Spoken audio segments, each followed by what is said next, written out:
so advanced as a country like India has, whether it is literacy rate or employment, etc.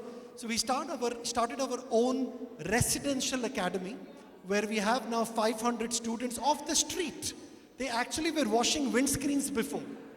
We picked them from the street, brought them into the campus, where we fund their accommodation, their food, their laptops, and trained them on cybersecurity, data analytics, mobile front-end development, etc., etc. In 1 year, we train them so hard, we convert them into interns, absorb them into the group, and then give them a good career path ahead instead of them not going into violence or crime. So we as a group are designed, and we donate 80% of our net profits back to humanity, back to charity globally. Thank you. And the purpose to say to you all of this is, in today's world, I think a lot of people have asked me, and you've heard them. Thank you for referring me as ambassador. I know that's the work of my team in the background. I'm also an ambassador for Jamaica. I'm a diplomat as well. I am ambassador for investments for Jamaica, so I'm responsible to bring investments into Jamaica, and holding a diplomatic passport is pretty cool, actually.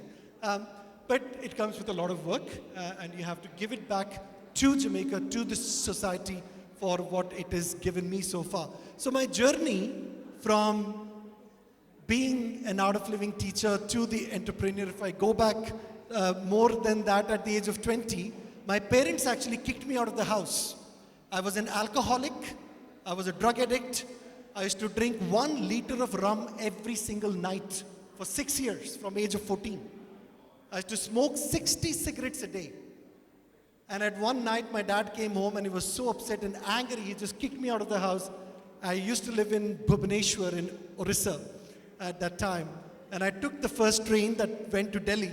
I started my career as a waiter in a restaurant. From there, I became a call center executive. In those days, there was SR cell phones in Delhi. From there, I worked for Xerox. And while I was working for Xerox, I took the Art of Living course for the first time. I loved it so much. I enjoyed it so much. I thought, you know what? I need to take this across the whole world as much as I can, because I really realized that course changed my whole life. I stopped drinking. I stopped smoking. I used to be a very angry person. I used to be so angry that it will take only 30 seconds for me to put a punch on your nose. It was that bad. And Art of Living actually helped me to turn my life around. It changed me as a person. It made me responsible. It made me understand the value of life. It made me understand my role, my purpose in life, while I've been given this gift of a human birth. What should I do with the rest of my life? You know, Elon Musk is trying so hard to build going to Mars and settling down in Mars. What for? Because his human purpose has evolved to a point where he thinks whatever he does on Earth is not enough. So to say this, I think I just want to say that I think it's been a long road, a great journey so far. If you've not taken the Art of Living course so far, please, I urge you, appeal to you, take it. It adds such immense value into your personal life.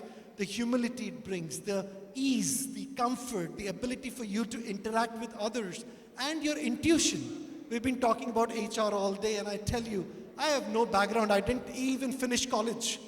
But what has given me the edge in the business across the world is the intuition, and that comes from meditation.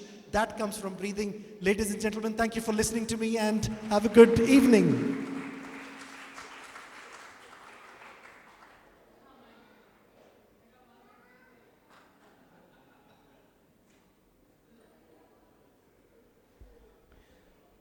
All right, now for a talk by AI Sensei.